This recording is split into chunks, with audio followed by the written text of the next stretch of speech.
നമസ്കാരം.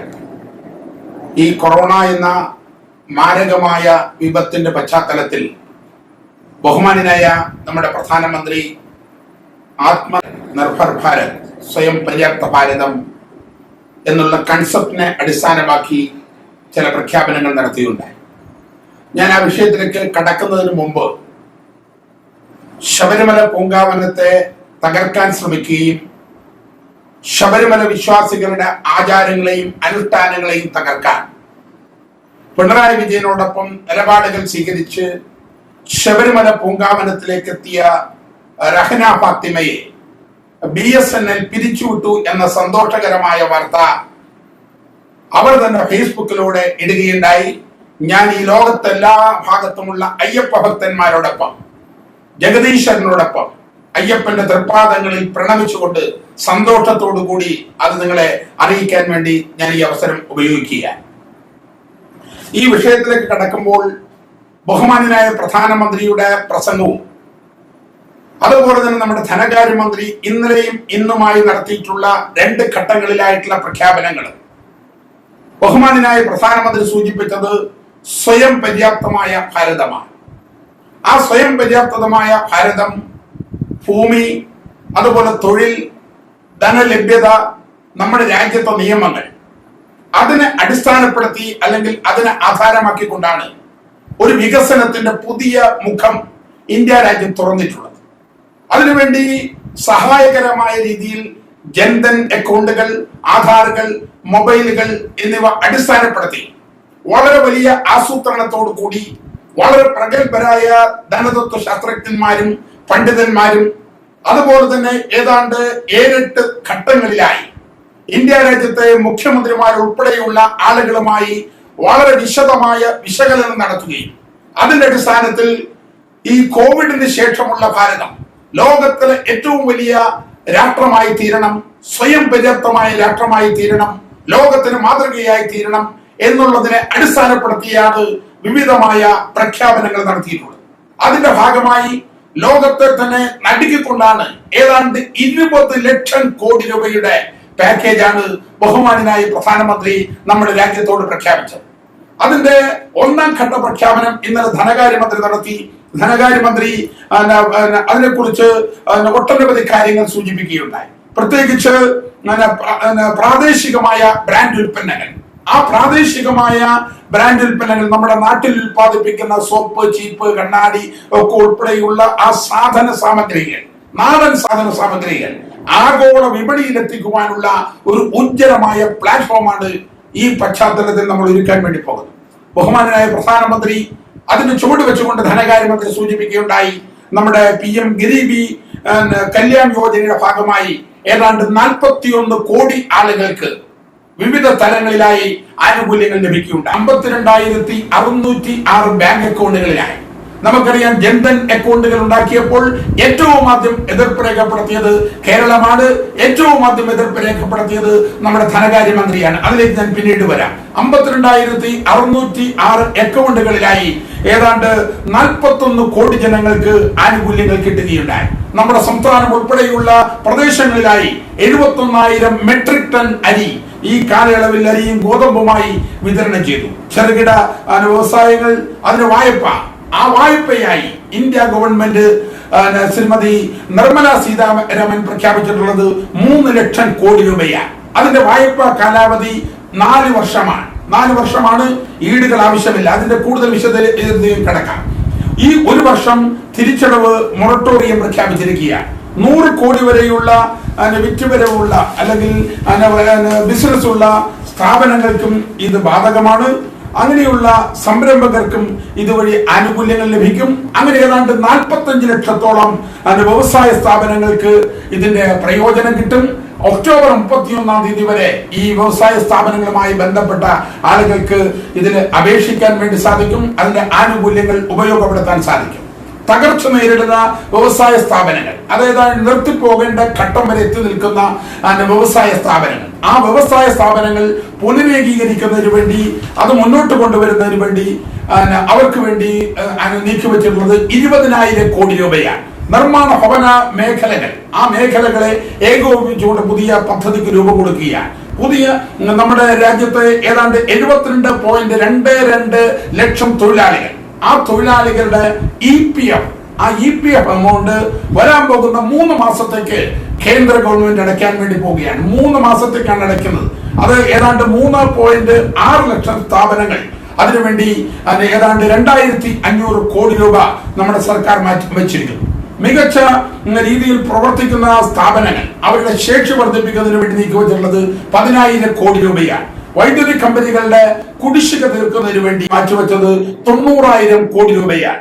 സർക്കാർ മേഖലയിൽ പ്രവർത്തിക്കുന്ന സ്ഥാപനങ്ങളെ സംബന്ധിച്ചിടത്തോളം 200 കോടി രൂപ വരെയുള്ള സർക്കാർ സ്ഥാപനങ്ങളും മറ്റു സ്ഥാപനങ്ങളും ഒക്കെ 200 കോടി രൂപയിൽ താഴെ മാത്രം ട്രെൻഡറെ ലോകത്തിന്റെ പല ഭാഗങ്ങളിൽ നിന്ന് ഉപയോഗിക്കാൻ കഴിയൂ. ബാക്കിയുള്ളത് ഇന്ത്യയിൽ തന്നെ ഉപയോഗിക്കണം എന്നാണ് ഈ ഗവൺമെന്റ് അല്ലെങ്കിൽ ഇന്നലെ ഇതിന്റെ പ്രഖ്യാപനമായി സൂചിപ്പിച്ചിട്ടുള്ളത്. അതുപോലെ തന്നെ ആദായ നികുതി റിട്ടേൺ, ആ ആദായ നികുതി റിട്ടേൺ നവംബർ മാസം 30-ാം തീയതി വരെ നീട്ടിയിരിക്കുന്നു. ടാക്സ് ഓഡിറ്റിംഗ് ഈ ഒക്ടോബർ 31-ാം തീയതി വരെ നീട്ടിയിരിക്കുന്നു. അതുപോലെ തന്നെ ഈ NBRCകളെ സംബന്ധിച്ചിടത്തോളം അതിന്റെ വികസനവുമായി ബന്ധപ്പെട്ട് 30,000 കോടി രൂപയാണ് മാറ്റിവെച്ചിട്ടുള്ളത്. അതുപോലെ തന്നെ കേന്ദ്ര ഗവൺമെന്റ് അതുപോലെ തന്നെ മറ്റ് പൊതുമേഖലാ സ്ഥാപനങ്ങൾ, MSME സ്ഥാപനങ്ങൾക്ക്, ചെറിയ സ്ഥാപനങ്ങൾക്ക് കൊടുക്കാനുള്ള തുക വരുന്ന 45 ദിവസം കൊണ്ട് കൊടുത്തു തീർക്കണം എന്ന് സർക്കാർ ആവശ്യപ്പെടുകയുണ്ടായി. അതുപോലെ തന്നെ TDS സംവിധാനം, ആ TDS സംവിധാനം എന്ന് പറഞ്ഞാൽ വാടക ഇനത്തിൽ വരുന്ന വരുമാനം, നിക്ഷേപ പലിശയിൽ നിന്ന് വരുന്ന വരുമാനം, ഡിവിഡന്റുകളിൽ നിന്ന് വരുമാനം, കമ്മീഷനുകളിൽ നിന്ന് വരുമാനം, ആ വരുമാനത്തിൽ നിന്ന് നമ്മൾ സാധാരണ കൊടുക്കുന്ന ആ 100% TDS, ആ TDS പിടിച്ചിട്ടാണ് നമുക്ക് തരാം. ആ TDS 25% കുറച്ചിട്ടാണ് ഇനിയും പിടിക്കുന്നത്. അത് 11 മാസത്തേക്ക് ആ നിലപാടുകൾ സർക്കാർ സ്വീകരിച്ചിട്ടുണ്ട്. ആ രീതിയിൽ വലിയ പ്രഖ്യാപനങ്ങളാണ് കേന്ദ്ര ഗവൺമെന്റ് അതിന്റെ ഭാഗമായി ബഹുമാനിയായ നിർമ്മല സീതാരാമൻ ഇന്നലെ പ്രഖ്യാപിച്ചത്. ഞാനത് പെട്ടെന്ന് ഓടിച്ചു പറയാനുള്ള കാരണം, ഈ സംഭവം ഉണ്ടായതിനു ശേഷം ഇന്നലെ രാത്രി ഞാൻ ന്യൂസ് 8-ൽ ഒരു വാർത്ത കാണുകയുണ്ടായി. ആ വാർത്തയിൽ ഭാരതീയ ജനതാ പാർട്ടിയുടെ സംസ്ഥാന സമിതി അംഗം ശ്രീമാൻ ശിവശങ്കറിനോടൊപ്പം പങ്കെടുത്തത് ബഹുമാനായ ധനകാര്യമന്ത്രി തോമസ് ഐസക്കാണ്. തോമസ് ഐസക്ക് ആ ചർച്ചയിൽ ഉടനീളം ഇന്ത്യ ഗവൺമെന്റ് പ്രഖ്യാപിച്ചിട്ടുള്ള 20 ലക്ഷം കോടി രൂപയുടെ പാക്കേജിന്റെ ആദ്യഘട്ടം പ്രഖ്യാപിച്ചപ്പോൾ തന്നെ അതിന് നഖശിഖാന്തം, അർദ്ധശങ്കയ്ക്കിട നൽകാത്ത രീതിയിൽ അദ്ദേഹം വളരെ പരസ്യമായി തന്നെ, പ്രകോപനപരമായ രീതിയിൽ തന്നെ അതിനെതിരായി നിലപാടുകളാണ് സ്വീകരിച്ചത്. ആ നിലപാടുകളെ കുറിച്ച് സംസാരിക്കാനാണ് ഞാൻ ആഗ്രഹിക്കുന്നത്. ബഹുമാനനായ ധനകാര്യമന്ത്രിയോടും കേരളത്തിലെ മുഖ്യമന്ത്രിയോടും എനിക്ക് സൂചിപ്പിക്കാനുള്ളത്, നിങ്ങൾ ഏത് ലോകത്താണ് ജീവിക്കുന്നത്? ഇന്നലെ ഇന്ത്യ രാജ്യത്തിന്റെ ധനകാര്യമന്ത്രി നിർമ്മല സീതാരാമൻ ഈ പദ്ധതി 4 മണിക്ക് പ്രഖ്യാപിക്കുന്നു.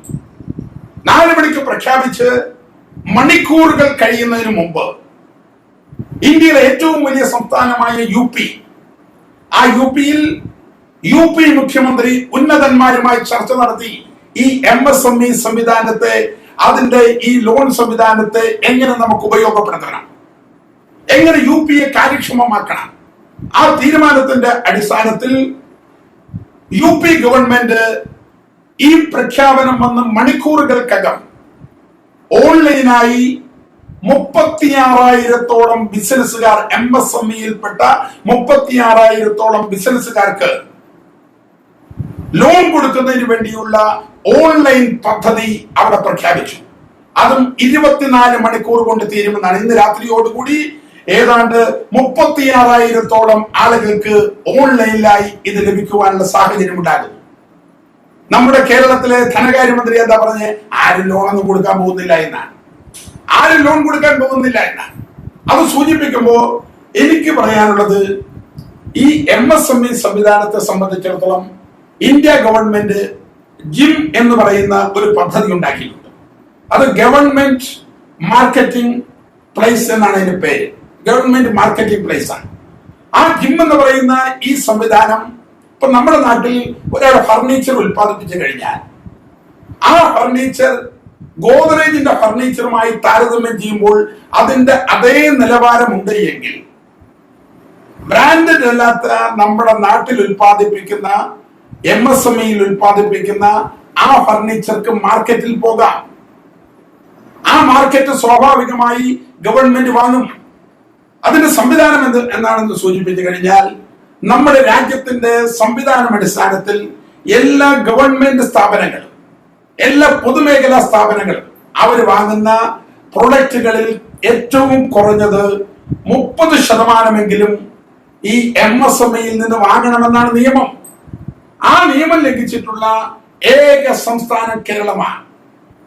കേരളം ഇന്നേ വരെ തയ്യാറായില്ല. കേരളം വാങ്ങുന്നത് കോർപ്പറേറ്റുകളുടെ കയ്യിൽ നിന്നാണ്. തോമസ് ഐസക്കിനോട് ഞാൻ സൂചിപ്പിക്കുന്നത്, കേരളം ഈ വക കാര്യങ്ങളെ പ്രോത്സാഹിപ്പിക്കുന്നത് കോർപ്പറേറ്റുകളുടെ കയ്യിൽ നിന്നാണ്.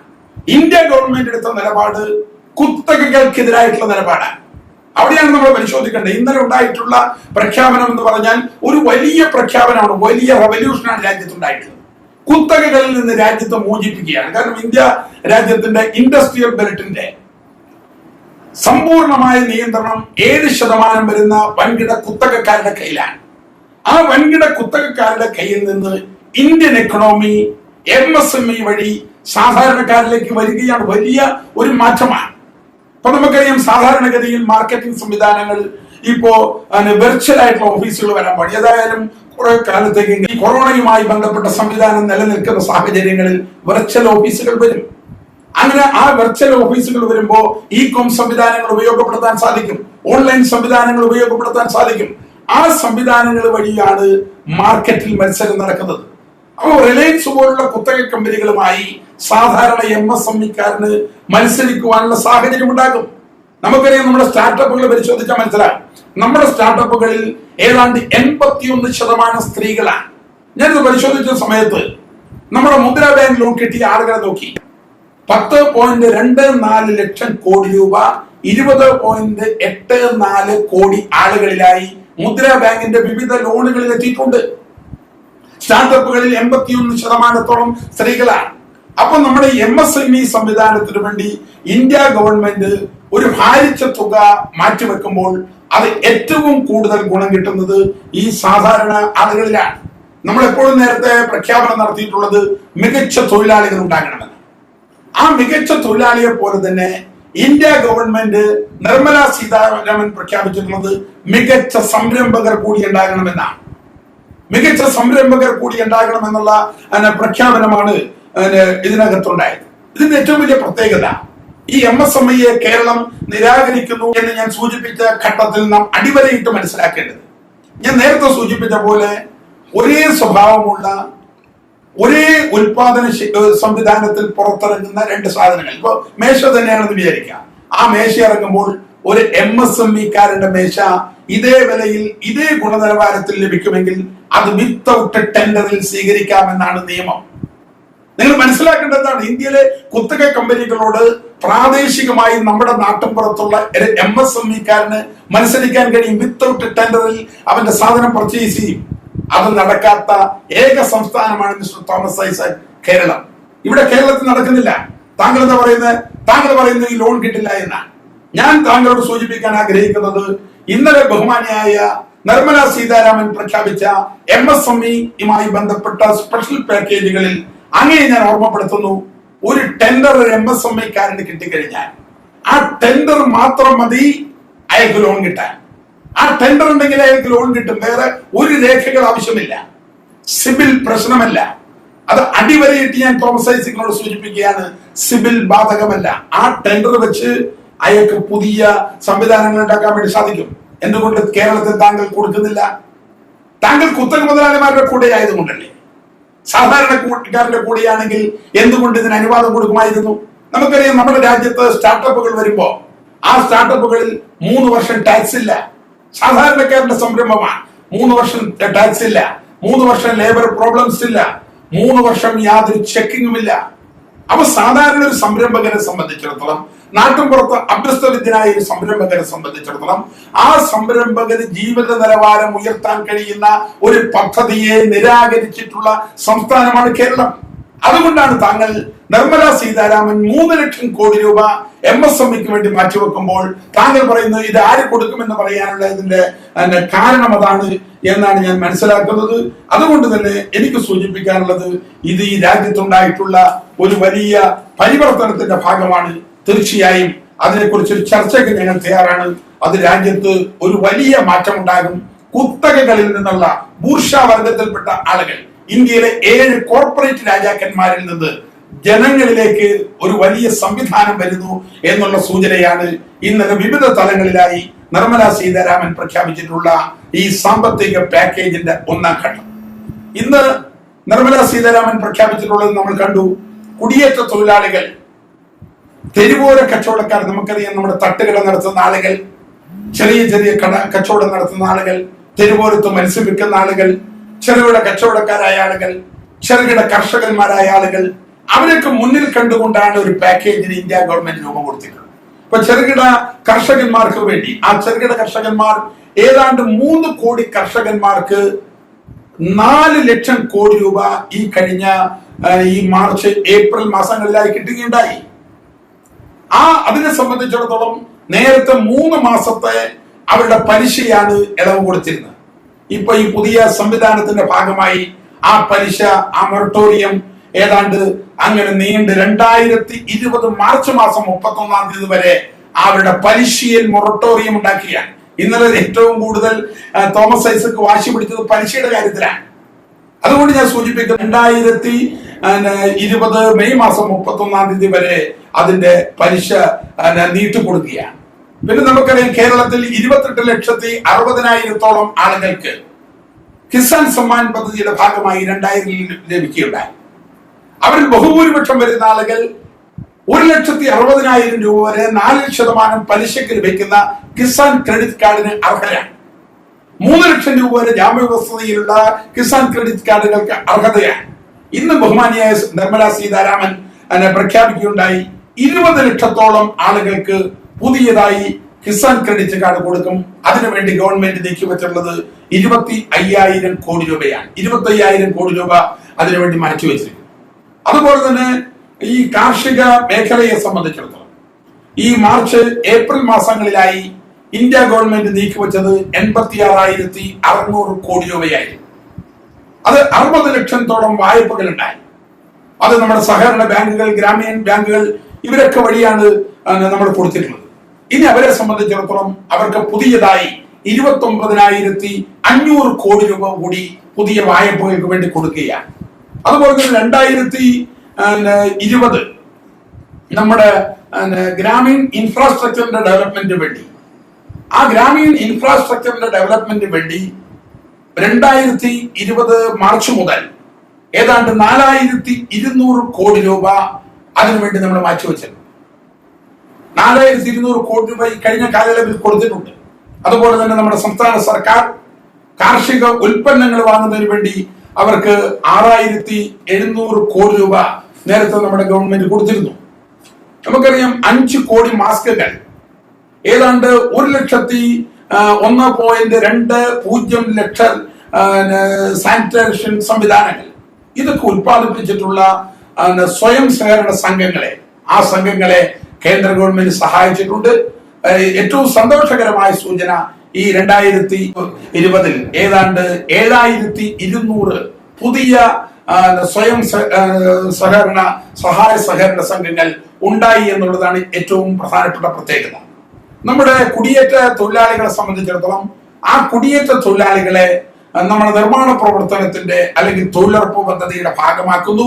അതിന്റെ ഭാഗമായി അവർക്ക് വേണ്ടി ഏതാണ്ട് തൊഴിൽ ദിനങ്ങൾ ഒന്നാം ഘട്ടം എന്നുള്ള നിലയ്ക്ക് തന്നെ ഈ കഴിഞ്ഞ കാലയളവിൽ, ഈ കഴിഞ്ഞ ദിവസങ്ങളിലായി തന്നെ ഏതാണ്ട് 10,000 കോടി രൂപ അവർക്ക് വേണ്ടി മാറ്റിവെച്ചിട്ടുണ്ട്. തൊഴിലാളികളുടെ സുരക്ഷിതത്വത്തിന്റെ ഭാഗമായി 10 തൊഴിലാളികളിൽ കൂടുതൽ തൊഴിലെടുക്കുന്ന സ്ഥാപനങ്ങളിൽ അവിടെ ആ തൊഴിലാളികളെ സംബന്ധിച്ചിടത്തോളം ESA നിർബന്ധമാക്കി. നമുക്കറിയാം കഴിഞ്ഞ കുറെ നാളുകളായി തൊഴിലാളികൾ ആവശ്യപ്പെട്ടുകൊണ്ടിരിക്കുന്ന ന്യായമായ ആവശ്യം ഈ കൊറോണയുടെ കാലയളവിൽ ഇന്ത്യ ഗവൺമെന്റ് പ്രഖ്യാപിച്ചിരിക്കുന്നു.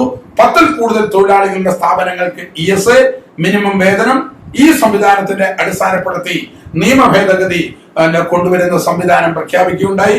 അതുപോലെ തന്നെ നമ്മുടെ റേഷൻ കാർഡ്, റേഷൻ കാർഡ് ഇല്ലാത്ത ആളുകൾ, അങ്ങനെയുള്ള കുടിയേറ്റ തൊഴിലാളികളായ ആളുകൾ അവർക്ക് സൗജന്യമായി ഒരു വ്യക്തിക്ക് 5 കിലോ അരിയും അതുപോലെ തന്നെ 1 കിലോ കടലയും ഒക്കെ കൊടുക്കുവാനുള്ള സംവിധാനം ഈ 2 മാസത്തേക്ക് പ്രഖ്യാപിച്ചിട്ടുണ്ട്. ഏതാണ്ട് 8 കോടി ഈ തരത്തിലുള്ള തൊഴിലാളികൾക്ക് അത് ഗുണം ചെയ്യും. അതിനുവേണ്ടി മാറ്റിവെച്ചിട്ടുള്ളത്, ഈ പാവപ്പെട്ടവർക്ക് വേണ്ടി മാറ്റിവെച്ചിട്ടുള്ളത് 3500 കോടി രൂപയാണ്. അതോടൊപ്പം തന്നെ നമ്മുടെ റേഷൻ കാർഡിനെ സംബന്ധിച്ചിടത്തോളം one nation one ration card എന്ന കൺസെപ്റ്റിന്റെ അടിസ്ഥാനത്തിൽ ഇന്ത്യയിൽ ഏത് ഭാഗത്തു നിന്നും റേഷൻ വാങ്ങാനുള്ള സംവിധാനം ഉണ്ടാകും. അത് ഏറ്റവും കൂടുതൽ ഗുണകരമായി മാറുന്നത് നമ്മുടെ കുടിയേറ്റ തൊഴിലാളികൾക്കാണ്. അതുപോലെ തന്നെ കുടിയേറ്റ തൊഴിലാളികളുടെ പുനരധിവാസം ഈ കാലയളവിൽ വളരെ ഗൗരവമായി എടുത്തതിന്റെ പശ്ചാത്തലത്തിൽ, കൊറോണയുടെ പശ്ചാത്തലത്തിൽ വിലയിരുത്തിയതിന്റെ അടിസ്ഥാനത്തിൽ ഇന്ത്യ രാജ്യത്തുള്ള എല്ലാ നഗരങ്ങളിലും PMAയും അതുപോലെ തന്നെ നമ്മുടെ പബ്ലിക് പ്രൈവറ്റ് പ്രോപ്പർട്ടി, അതായത് PPP, പബ്ലിക് പ്രൈവറ്റ് പാർട്ടിസിപ്പേഷന്റെ അടിസ്ഥാനത്തിൽ, PPPയുടെ അടിസ്ഥാനത്തിൽ പുതിയ കെട്ടിടങ്ങൾ അല്ലെങ്കിൽ അവർക്ക് താമസിക്കാനുള്ള മിനിമം പണത്തിൽ താമസിക്കാൻ കഴിയുന്നുള്ള താമസ സംവിധാനങ്ങൾ ഒരുക്കും എന്നാണ് ഇന്ന് ശ്രീമതി നിർമ്മല സീതാരാമൻ പ്രഖ്യാപിച്ചത്. അതുപോലെ തന്നെ നമ്മുടെ മുദ്രാ ബാങ്ക് ലോൺ ലഭിച്ചിട്ടുള്ള ആളുകൾ, ആ മുദ്രാ ബാങ്ക് ലോൺ ലഭിച്ചിട്ടുള്ള ആളുകൾക്ക് ഏറ്റവും സന്തോഷകരമായ സൂചനയുള്ളത്, അതിൽ ശിശു തരുണി വിഭാഗങ്ങളെ സംബന്ധിച്ചിടത്തോളം അവർക്ക് 2% പലിശ ഇളവ് പ്രഖ്യാപിച്ചിട്ടുണ്ട്.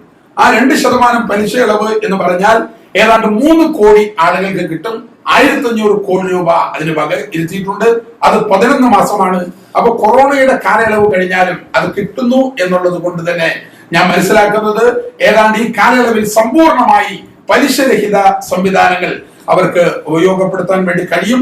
അതുപോലെ തന്നെ തെരുവോര കച്ചവടക്കാരായ ആളുകൾ, ഞാൻ നേരത്തെ പ്രാഥമികമായി സൂചിപ്പിച്ച പോലെ, ആ തെരുവോര കച്ചവടക്കാർക്ക് 1 മാസത്തിനുള്ളിൽ വളരെ പെട്ടെന്ന് എളുപ്പമായി ഒരു പ്രത്യേക പദ്ധതിയുടെ അടിസ്ഥാനത്തിൽ ലോൺ കൊടുക്കുവാനുള്ള, ഒരു ജാമ്യവ്യവസ്ഥകളും ഇല്ലാതെ ലോൺ കൊടുക്കാനുള്ള സംവിധാനങ്ങൾ പ്രഖ്യാപിച്ചിട്ടുണ്ട്. അതിനുവേണ്ടി ഒരു 5000 കോടി രൂപ സർക്കാർ പലിശരഹിതമായ രീതിയിലാണ് സംവിധാനം ഏർപ്പെടുത്തുന്നത്. 50 ലക്ഷം പേർക്ക് അതിന്റെ ഗുണം കിട്ടും. അതുപോലെ തന്നെ നമ്മുടെ ആദിവാസികളായ ആളുകൾ, നമ്മുടെ പട്ടികവർഗ വിഭാഗത്തിലും ആദിവാസികളിലും പെട്ട ആളുകളെ സംബന്ധിച്ചിടത്തോളം അവരുടെ തൊഴിൽ സുരക്ഷ ഉറപ്പുവരുത്തുന്നതിന് വേണ്ടി ഏതാണ്ട് 6000 കോടി രൂപ ഇതിനു വേണ്ടി മാറ്റിവെച്ചിട്ടുണ്ട്. അതുപോലെ തന്നെ പലപ്പോഴും നമ്മളോട് ആളുകൾ കഴിഞ്ഞ ദിവസമായി താമസിക്കുന്നത് ഈ ഇടത്തരക്കാരായ ആളുകളെ സംബന്ധിച്ചാണ്. ആ ഇടത്തരക്കാരായ ആളുകൾക്ക് വേണ്ടി 6 ലക്ഷം മുതൽ 18 ലക്ഷം രൂപ വരെ ബാങ്ക് അല്ലെങ്കിൽ അവരുടെ വരുമാനം കാണിച്ചിട്ടുള്ള ആളുകളെ സംബന്ധിച്ചിടത്തോളം, ഇടത്തര വാർഷിക വരുമാനമുള്ള ആളുകളെ സംബന്ധിച്ചിടത്തോളം അവരെ ഈ ക്രെഡിറ്റ് ലിങ്ക് സബ്സിഡി സ്കീം വഴി അവർക്ക് ഒരുപാട് ആനുകൂല്യങ്ങൾ പ്രഖ്യാപിച്ചിട്ടുണ്ട്. അതിന്റെ ഭവന പദ്ധതികളുമായി ഒക്കെ ബന്ധപ്പെടുത്തിയിട്ടുണ്ട്. അതിനുവേണ്ടി ഗവൺമെന്റ് നീക്കിവെച്ചിട്ടുള്ളത് ഏതാണ്ട് 70,000 കോടി രൂപ ഇതിന്റെ ഭാഗമായി നീക്കിവെച്ചിട്ടുണ്ട്. അതുപോലെ തന്നെ നമ്മുടെ ഇപ്പൊ ഇനി വരാൻ പോകുന്നത് കാലവർഷത്തിലേക്ക് കടക്കാൻ പോവുകയാണ്. ആ കാലവർഷത്തിലേക്ക് കടക്കുന്ന സമയത്ത് നമ്മുടെ വിളയുടെ വായ്പയുമായി ബന്ധപ്പെട്ട് നേരത്തെ നമ്മുടെ ഗവൺമെന്റ്, ഇന്ത്യ ഗവൺമെന്റിന് അവാർഡ് വഴി കൊടുത്തത് 90,000 കോടി രൂപയായിരുന്നു. ഇപ്പോ ഈ കൊറോണയുടെ പശ്ചാത്തലത്തിൽ 30,000 കോടി രൂപ അധികമായി കൊടുക്കുകയാണ്. അത് ഏതാണ്ട് 351 ജില്ലാ സഹകരണ ബാങ്കുകളും 43ഓളം RRB ബാങ്കുകൾ ഒക്കെ വഴി ഏതാണ്ട് 3 കോടിയോളം ചെറുകിട കർഷകന്മാർക്ക് ഈ ആനുകൂല്യങ്ങൾ ലഭിക്കും. അതുപോലെ തന്നെ 15ാം ധനകാര്യ കമ്മീഷന്റെ ശുപാർശ, ആ 15ാം ധനകാര്യ കമ്മീഷന്റെ ശുപാർശയുടെ കമ്മി നികത്താൻ തോമസ് ഐസക്കിന് ഏറ്റവും കൂടുതൽ സന്തോഷകരമായ കാര്യമാണ്. ആ കമ്മി നികത്തുന്നതിന് വേണ്ടി അതിന്റെ 2ാമത്തെ ഗഡുവ് 6157 കോടി രൂപ 14 സംസ്ഥാനങ്ങളിലായി മാറ്റിവെച്ചിട്ടുണ്ട്. കേരളത്തെ സംബന്ധിച്ചിടത്തോളം കേരളത്തിൽ 1276 കോടി രൂപ ഇതിന്റെ ഭാഗമായി കേരളത്തിൽ ലഭിക്കും. അതോടൊപ്പം തന്നെ നമുക്കറിയാം, കേരളത്തിൽ നമ്മുടെ ദുരിത നിവാരണ സംവിധാനവുമായിട്ടുള്ള കേന്ദ്ര ഗവൺമെന്റ് ഫണ്ടുണ്ട്. 2019 തോമസ് ഐസക്കിന്റെ നിയമസഭയിലെ കണക്ക് പറഞ്ഞതിന്റെ അടിസ്ഥാനത്തിൽ ഏതായാലും 2000 കോടി രൂപയോളം അതിന്റെ നീക്കിയിരിപ്പുണ്ട്. ആ 2000 കോടി രൂപ സമ്പൂർണമായി ഇപ്പോ ഈ ക്വാറന്റൈൻ സംവിധാനങ്ങൾ അല്ലെങ്കിൽ കൊറോണയുടെ പശ്ചാത്തലത്തിലുള്ള മറ്റ് ദുരന്ത നിവാരണങ്ങൾക്ക് വേണ്ടി ഉപയോഗിക്കാൻ കഴിയും. ആ 2000 കോടി രൂപ ഉപയോഗിച്ചു കഴിഞ്ഞാൽ, അതിന്റെ രേഖകൾ കൊടുത്താൽ ഉടനെ തന്നെ അതിന്റെ ഏതാണ്ട് ആ ചെലവിന്റെ 75% മുതൽ 90% വരെ കേന്ദ്ര ഗവൺമെന്റ് വീണ്ടും അത് ഫുൾഫിൽ ചെയ്യും. അതിവിടെ സ്റ്റോക്ക് ആയിട്ട് വെക്കുന്ന ഫണ്ടാണ്. ഈ ദുരിത നിവാരണം വരുമ്പോൾ ഒരു ക്രൈസിസ് മാനേജ്മെന്റിന്റെ ഭാഗമായി നമ്മൾ ഉപയോഗിക്കുന്ന ഫണ്ടാണ്. ഈ ഫണ്ട് കൊടുത്താൽ ഉടനെ തന്നെ ഇതിന്റെ 75% മുതൽ 90% വരെയുള്ള ഫണ്ടുകൾ ഇതിന് തിരിച്ചടയ്ക്കാനുള്ള സംവിധാനം ഉണ്ടാകും. ആ രീതിയിലാണ് ഇതിന്റെ കാര്യങ്ങൾ മുന്നോട്ട് കൊണ്ടുപോയിട്ടുള്ളത്. അതുകൊണ്ട് എനിക്ക് സൂചിപ്പിക്കാനുള്ളത് ഈ രണ്ട് പദ്ധതികളെ സംബന്ധിച്ചിടത്തോളം കേരളം ഏറ്റവും കൂടുതൽ ഫലപ്രദമായി ഉപയോഗിക്കേണ്ടിയിരിക്കുന്നു. കേരള ഗവൺമെന്റ് ഉണർന്ന് പ്രവർത്തിക്കേണ്ട ഘട്ടമാണ്. ഇന്ത്യയിലെ മറ്റ് സംസ്ഥാനങ്ങൾ MSME ഉൾപ്പെടെയുള്ള ഈ അനുകൂലമായ സാഹചര്യങ്ങളെ ഉപയോഗപ്പെടുത്താൻ ഇപ്പൊ MSMEയിൽ പുതിയ രജിസ്ട്രേഷൻ ഒക്ടോബർ 31 വരെ സമയമുണ്ട്. പുതിയ വ്യവസായങ്ങൾ തുടങ്ങാൻ സാധിക്കും. സിവിൽ ഉൾപ്പെടെയുള്ള ഒരു കാര്യങ്ങളും പരിഗണിക്കാത്ത ഒരു ഘട്ടമാണ്. തീർച്ചയായും ഈ കാര്യങ്ങൾ നമുക്ക് ഉപയോഗപ്പെടുത്തുന്നതിന് വേണ്ടിയുള്ള നടപടിക്രമങ്ങളുമായി നമ്മുടെ ഗവൺമെന്റ് മുന്നോട്ട് വരണം. തോമസ് ഐസക്കിനെ പോലുള്ള ആളുകൾ വിവേചനം കാണിക്കണം, ആത്മസംയമനം കാണിക്കണം. ഇടുത്തു ചാടി ഏതാണ്ട് 8ാം മാസത്തിൽ പ്രസവിച്ച കുട്ടികളെ പോലെ കേൾക്കുമ്പോൾ തന്നെ ചാടി വീണ് ചാനലിൽ വന്ന് കുട്ടികളി നടത്തും.